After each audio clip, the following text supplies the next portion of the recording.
இப்போ நீங்க பாக்குறது காரைக்குடி சட்டமன்ற தொகுதியில நாம் தமிழர் கட்சியினர் வந்து இறங்கி களப்பணி செய்யறது தான்.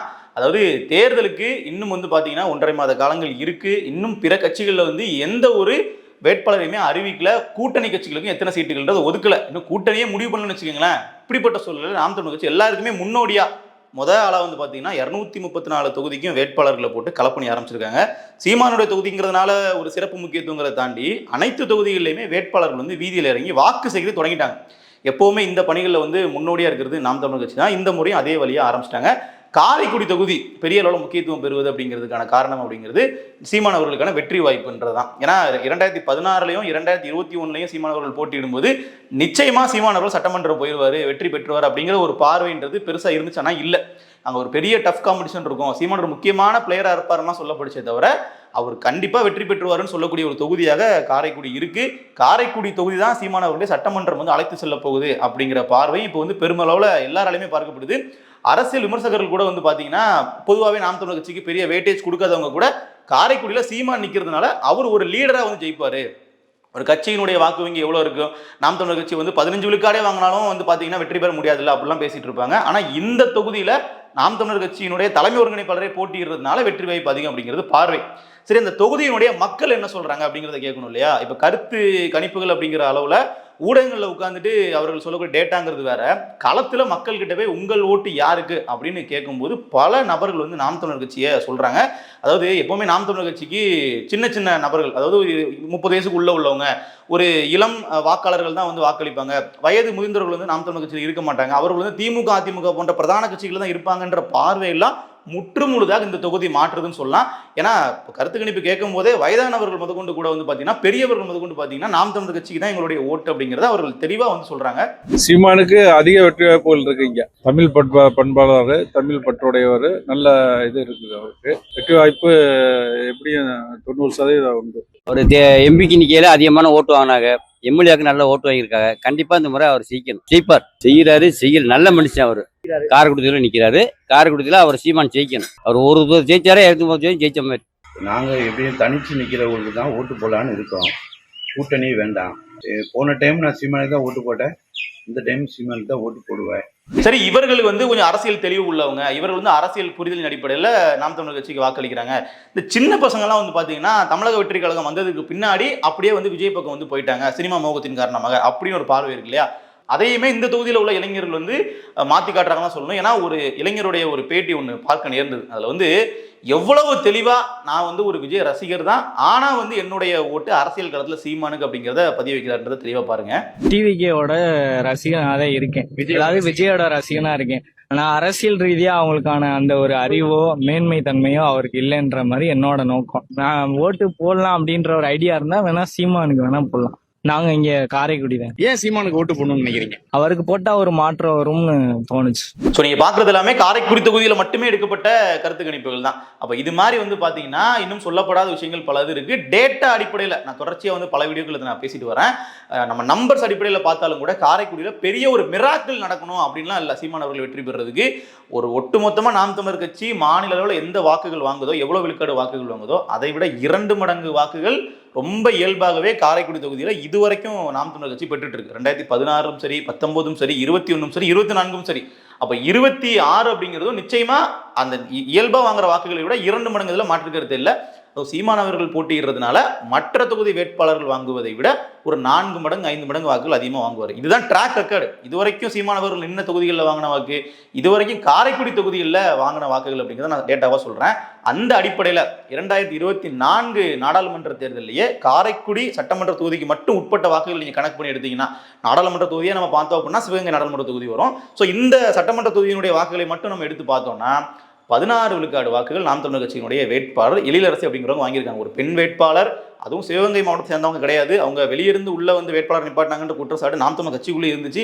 அதையெல்லாம் தாண்டி இவ்வளோ வாக்குகள் வாங்கியிருக்காங்க அப்படின்னா நாம் தமிழர் கட்சிக்கான அந்த பேஸ் இருக்கு இல்லையா, அது எந்த அளவுக்கு வலுவா இருக்குன்றத பாருங்க.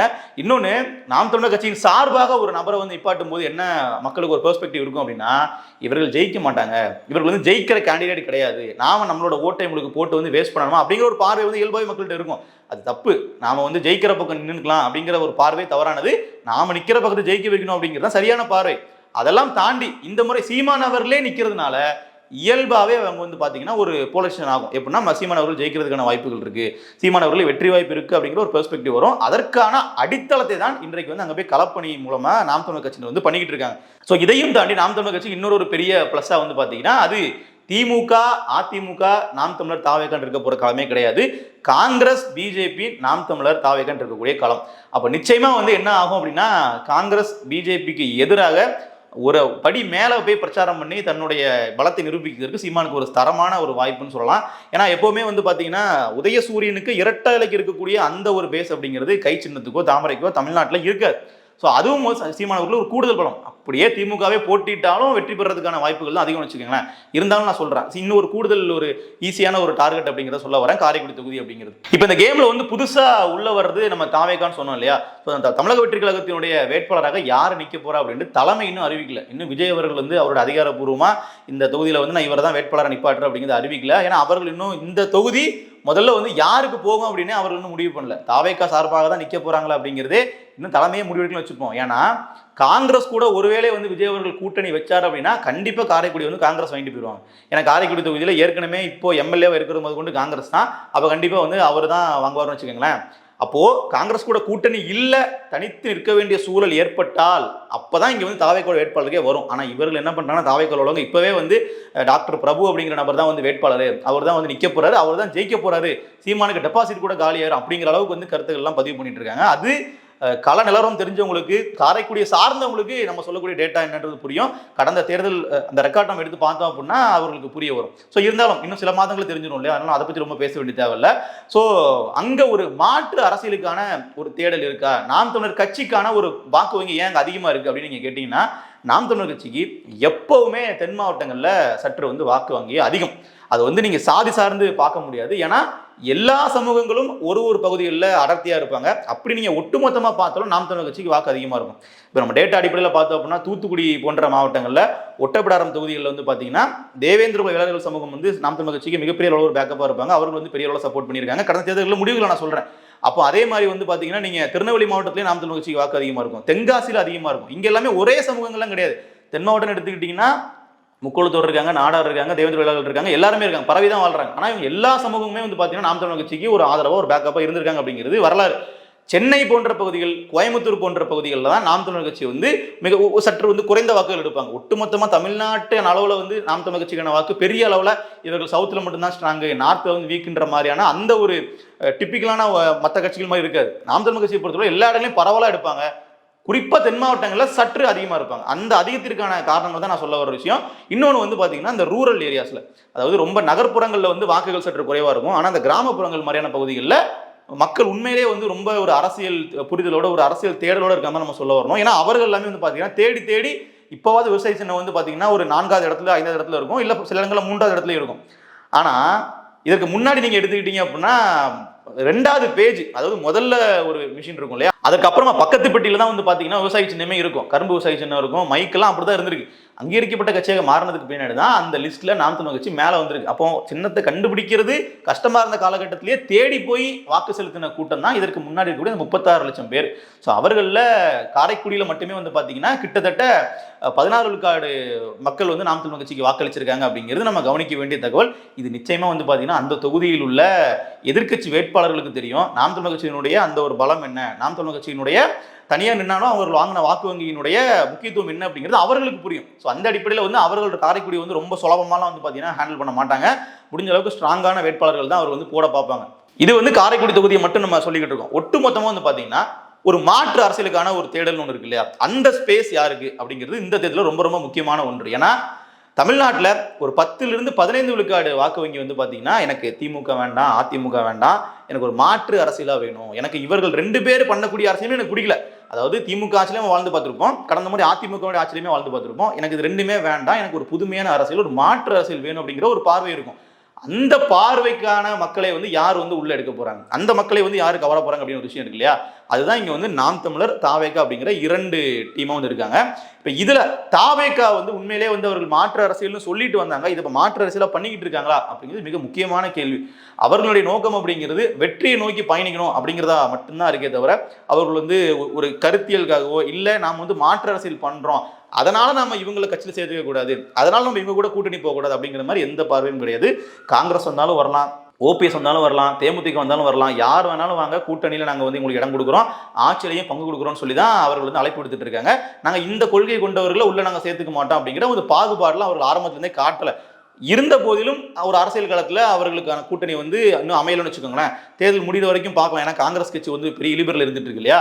ஸோ அப்படிலாம் பார்த்தாலும் கூட அந்த மாற்று அரசியல் அப்படிங்கிற பார்வை வந்து அவர்கள் மக்கள் கிட்ட கொண்டு போய் சேர்த்துருக்காங்களான்னு பார்த்தீங்கன்னா அது கிடையவே கிடையாது. அதற்கான ஒரு சிறந்த உதாரணமா சமீபத்தில் நான் ஒரு காணொலி வந்து பார்க்க நேர்ந்தது. என்னன்னா, கட்சி கூட்டத்திற்கு வந்து பார்த்தீங்கன்னா திமுக என்ன பண்ணுவாங்கன்னா காசு கொடுத்து ஏதாச்சும் பரிசு பொருட்கள் கொடுத்து ஆட்களை உட்கார வைப்பாங்க. எதுக்குன்னா, நீங்கள் கூட்டத்தை ஃபுல்லாக இருந்து பார்த்துட்டு நீங்கள் போனீங்கன்னா நாங்கள் உங்களுக்கு இந்த பணம் கொடுப்போம் அப்படின்னு சொல்லி டோக்கன்லாம் கொடுப்பாங்க. நீங்கள் டோக்கன்லாம் கொடுத்து இந்த டோக்கன் நீங்கள் கொண்டு போய் கொடுத்து காசு வாங்கிக்கலாம் சொல்லுவாங்க இல்லையா.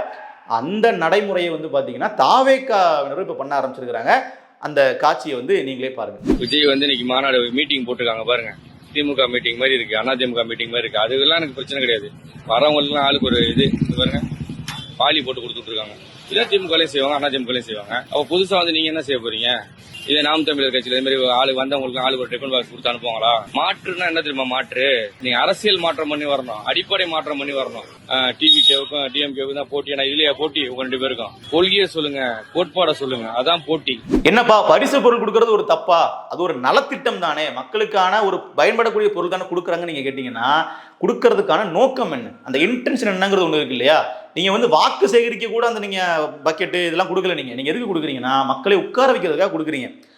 நாம் தமிழர் கட்சியினர் வந்து ஒரு கூட்டம் போட்டா ஒரு 500 பேர் 1000 பேர் உட்கார்ந்தாங்க அப்படின்னா இதெல்லாம் எங்களோட கூட்டத்தில் வந்து கரும்பு ஜூஸ் கடை போட வர்ற கூட்டம், பார்க்கிங்ல இருக்க கூட வண்டிகளோட இதோட அதிகமாக இருக்கும் அப்படிலாம் வந்து பேசுவீங்க இல்லையா. அப்புறம் எதனால வந்து நான் தாவேகாவினுடைய நிர்வாகிகள் போடக்கூடிய கூட்டத்துக்கு ஆட்கள் வரல அப்படின்னு பார்த்தீங்கன்னா அங்கெல்லாம் விஜய் வரல.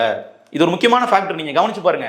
விஜய் அவர்கள் வரக்கூடிய கூட்டங்களுக்கு மட்டும்தான் மீடியா அட்டென்ஷன் இருக்கும். விஜய் அவர்கள் வரக்கூடிய கூட்டங்கள் மட்டும்தான் பேசு பொருளாகும். அது மட்டும்தான் சமூக வலைதளங்களையும் வந்து பார்த்தீங்கன்னா ட்ரெண்ட் ஆகும். மற்ற கூட்டங்கள் எல்லாத்துலேயுமே மக்கள் திரும்பி கூட பார்க்க மாட்டேங்கிறாங்க அப்படிங்கிறது சமீப காலமாக நம்ம பார்க்கக்கூடிய விஷயம். தாவேக்கால உள்ள ஒரு சில முக்கியமான நிர்வாகிகளாக ஒன்றா சேர்ந்து திட்டமிட்டு தான் இதுக்கப்புறம் வரக்கூடிய கூட்டங்களை நாம் இது மாதிரி வந்து பார்த்தீங்கன்னா அரிசி பை இந்த மாதிரி பக்கெட்லாம் கொடுத்து நம்ம வந்து என்ன பண்ணோம், கூட்டத்தை முழுசாக பார்த்துட்டு போகிறவங்களுக்கு முதல்ல ஒரு டோக்கன் கொடுத்து அந்த டோக்கனை கொடுத்து இந்த பொருளை வாங்கிங்கன்னு சொல்லி ஒரு சிஸ்டமேட்டிக்காக கிரியேட் பண்ணி வச்சிருக்காங்க. இது இப்போ வீடியோ மூலமாக நமக்கு வெளியே தெரியுது. ஆனால் பல கூட்டங்களில் இதுதான் வந்து நடைமுறை செய்தியாக இருக்குது. இதை நம்ம ஏன் விமர்சனம் பண்ண வேண்டிய தேவை இருக்குன்னா, இது மாற்று அரசியலா அப்படிங்கிற கேள்வி மக்கள்கிட்ட கேட்க வேண்டியதாக இருக்குது. இப்போ அந்த கூட்டத்துக்கு ஒருத்தர் நிச்சயமாக கை காசை போட்டு செலவு பண்ணியிருப்பார் இல்லையா.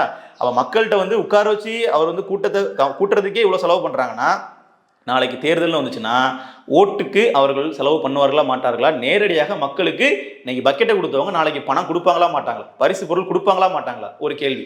சரி, அப்படி என்கிட்ட காசு இருக்கு, நான் கொடுக்குறேன், என் மக்களுக்கு நான் வந்து பணத்தை கொடுத்து நான் ஓட்ட வாங்கிக்கிறேன், என் மக்கள் தானே அப்படின்னு நினைச்சு நாளைக்கு ஓட்டுக்கும் பணம் கொடுத்துட்டு அவர்கள் நாளைக்கு ஜெயிச்சிட்டாங்க அப்படின்னா இந்த கொடுத்த காசு இருக்கு இல்லையா, இதற்காக அவர்கள் திருப்பி வந்து கமிஷன் அடிப்பாங்களா அடிக்க மாட்டாங்களா? இது இயல்பான ஒண்ணு. நீங்க ஓட்டுக்கு பணம் வாங்குறது மூலமா தான் நம்மளுடைய அதிகாரத்தை உரிமையை தான் வந்து பார்த்தீங்கன்னா விட்டு கொடுக்குறோம். அது நாளைக்கு திருப்பி அவர்கள் வந்து நமக்கான திட்டங்களில் கை வைப்பாங்க, கமிஷன் அடிப்பாங்க, கொள்ளையடிப்பாங்க.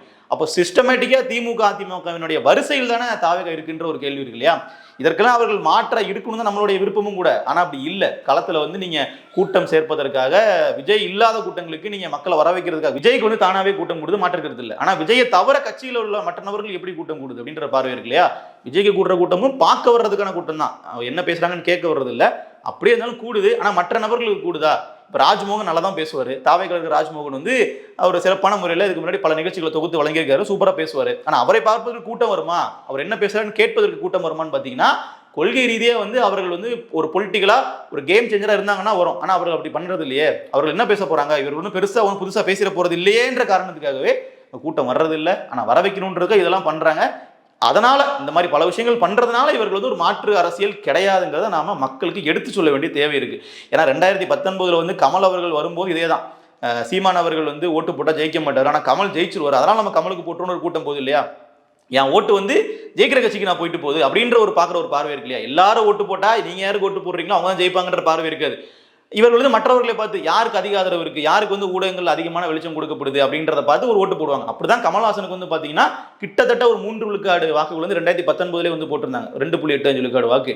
அதே தான் இப்போ விஜய் அவர்களும் பாத்தீங்கன்னா முதல் முறை அப்படிங்கிறனால மிகப்பெரிய அளவுல மக்கள் மத்தியில் ஒரு பார்வை இருக்கும். விஜய் தான் வந்து பாத்தீங்கன்னா நம்மளை காப்பாற்ற வந்த ரட்சகர் அப்படிங்கிற அளவுல பார்த்துட்டு இருப்பாங்க. அது தவறு, அப்படிலாம் கிடையாது. அவர்கள் மாற்று அரசியல் பண்ணல, மற்றும் ஒரு அரசியல் கட்சி மாதிரி தான் அவர்கள் பண்ணிட்டு இருக்காங்க. திமுக வரிசையில் அப்படிங்கிறத சொல்லி புரிய வைக்க வேண்டிய கட்டாயம் நமக்கு இருக்கு. அதனால தான் நம்ம இதை பதிவு பண்றோம். ஸோ காரைக்குடி தொகுதியில் நாம் தமிழர் கட்சிக்கான வெற்றி வாய்ப்பு மிக சிறப்பாக அமைவதற்கான வேலைகளை கட்சியினரே பார்க்க ஆரம்பிச்சிட்டாங்க.